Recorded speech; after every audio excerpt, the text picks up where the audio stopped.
PSL की massive update आपको दे रहा हूं। पीएसएल का एक पॉडकास्ट आया, पीएसएल की जो मैनेजमेंट थी उन्होंने आपस में गुफ्तगू करते हुए सारी की सारी डिटेल बता दी। इस दफा जो पीएसएल 11 है इसके अंदर 8 टीमें होंगी, 6 ऑलरेडी हैं, 8 टीमें होंगी। अली तरीन अब ओनर नहीं रहने वाले, क्योंकि जो अली तरीन ने पेपर फाड़ा था उसके बाद से जो इनका मैटर है वो रिजॉल्व होता हुआ नजर नहीं आ रहा, और कहा जा रहा है कि पीएसएल के अंदर मुल्तान सुल्तान के न्यू ओनर आएंगे।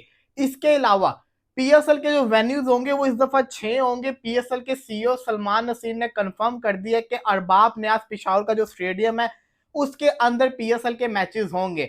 जो एग्जीबिशन मैच हुआ था ना उसके बाद से दरवाजे खुल चुके हुए हैं, वहां पे मैचेस हमें होते हुए नजर आएंगे। इमरान खान स्टेडियम है वो, वहां पे हमें पीएसएल के मैचेस पिशावर ज़ल्मी के देखने को मिलेंगे। यही नहीं, इसके साथ साथ इंटरनेशनल क्रिकेट फैसलाबाद के अंदर भी आ रही है। तो फैसलाबाद के लिए भी गुड अपडेट ये है कि फैसलाबाद के अंदर भी मैचेस होने जा रहे हैं। और आपको ये बता दूं, जो 2 न्यू टीम्स आ रही है उनमें से जो एक टीम है वो फैसलाबाद की होने जा रही है। तो फैसलाबाद के अंदर भी आपको मैचेस देखने को मिलेंगे। फैसलाबाद की टीम भी एक आती हुई नजर आ रही है। इसके अलावा वो कहते हैं कि जो पीएसएल के दौरान जो सबसे ज्यादा व्यूवरशिप वाले मैचेस थे ना वो पिशावर ज़ल्मी के थे। सलमान नसीर कहते हैं पिशावर ज़ल्मी के जो मैचेस थे ना वो सबसे ज्यादा व्यूवरशिप वाले थे, सबसे ज्यादा रिकॉर्ड व्यूवरशिप तोड़ी उनके मैचेस ने। अब रीजन क्या है इसका आपने कमेंट्स के अंदर बताना है। आखिर पिशावर ज़ल्मी के मैचेस को सबसे ज्यादा देखा क्यों गया है, क्या वजह थी। इसी के साथ अगर बात करें तो पीएसएल की उन्होंने काफी सारी अपडेट्स दी हैं। पॉडकास्ट था पीसीबी का जो कि आपको मिल जाएगा। लेकिन यही पॉडकास्ट अब क्यों आया, यही पॉडकास्ट अगर अली तरीन के साथ जो मैटर इनका था उससे पहले आ जाता, सारी की सारी अपडेट्स मिल जाती। लेकिन ये मैटर भरा मैटर जिसका कहते हैं ना संगीन हुआ, उसके बाद जाके ये पॉडकास्ट आया। और इस पॉडकास्ट के अंदर हमें काफी सारी इंफॉर्मेशन पीएसएल से रिलेटेड मिल चुकी हुई है। ये तो पीएसएल की अपडेट होगी ना कि पीएसएल के अंदर ये चीजें होने जा रही हैं। अब सोने पे सुहागा, पाकिस्तान क्रिकेट का टेस्ट का कप्तान अब टेस्ट की कप्तानी के साथ साथ पीसीबी के अंदर नौकरी भी करेगा।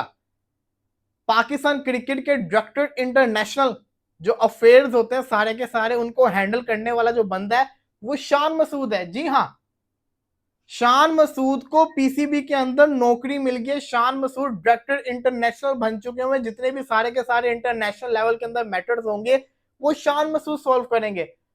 बंदा पूछे ये तो भाई ऑलरेडी जिसको कहते हैं ना पाकिस्तान टेस्ट क्रिकेट का कप्तान है, तो ये कैसे नौकरी कर सकता है। आज मोहसिन नकवी साहब ने इशाया रखा हुआ था पाकिस्तानी क्रिकेट टीम का, तो उसके अंदर शहबाज शरीफ साहब भी थे पैट्रन इन चीफ, वहां पे ये अनाउंस कर दिया कि शान मसूद अब ये वाला काम भी करेंगे। तो इसका मतलब आप समझ लीजिए फ्यूचर में आगे जाके आपको शान मसूद क्रिकेट से रिटायरमेंट लेते हुए भी नजर आएंगे। लेकिन शान मसूद, मैं आपको इतना बता दूं कि वो एजुकेटेड पर्सन है, क्रिकेट को समझता है। वो इस चीज के अंदर ना, इस फील्ड के अंदर डायरेक्टर इंटरनेशनल वाली के अंदर काफी हेल्दी साबित हो सकता है।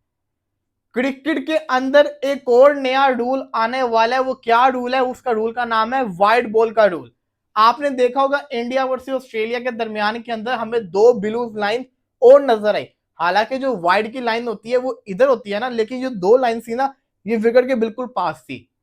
इसका ये मतलब है कि एक न्यू रूल को चेक किया जा रहा है, वाइड के रूल को। मतलब कि अगर बल्लेबाज राइट हैंड वाला है तो उसकी जो लेग साइड होगी, जो उसकी लाइन है ना ब्लू, अगर जो बॉल है वो ब्लू लाइन के अंदर रहा तो वाइड नहीं होगी। लेकिन अगर बॉल ब्लू लाइन के बाहर आया तो फिर जिसको कहते हैं ना वाइड होगी। पहले तो हमें पता था ना कि लेग ऑल वाइड होती है, लेकिन नहीं, अब ये जो ब्लू लाइंस लगाई गई है इससे ये पता चलेगा कि नया रूल के मुताबिक आगे जाके इसको चेक किया जाएगा कि अगर जो लाइन होगी उसके अंदर से बॉल गुजरेगा तो लेग जिसको कहते हैं ना वो वाली साइड के वाइड नहीं होगा, लेकिन अगर बाहर से गुजरता है तो वाइड होगा। वो राइट हैंड बल्लेबाज के लिए जो ऑफ वाली लाइन है वो मैटर नहीं करती, और जो लेफ्टी बल्लेबाज होगा उसके लिए भी जो दूसरी लाइन होगी वो मैटर नहीं करेगी, लेकिन लेग साइड वाली उसकी लाइन मैटर करेगी, जिससे गैस किया जाएगा। और मैं समझता हूँ कि ये सही रूल है। अक्सर ऐसे बॉल अच्छे क्वालिटी के बॉल होते हैं जो लेग साइड से होके गुजर जाते हैं, लेकिन वो वाइड कंसीडर किए जाते हैं।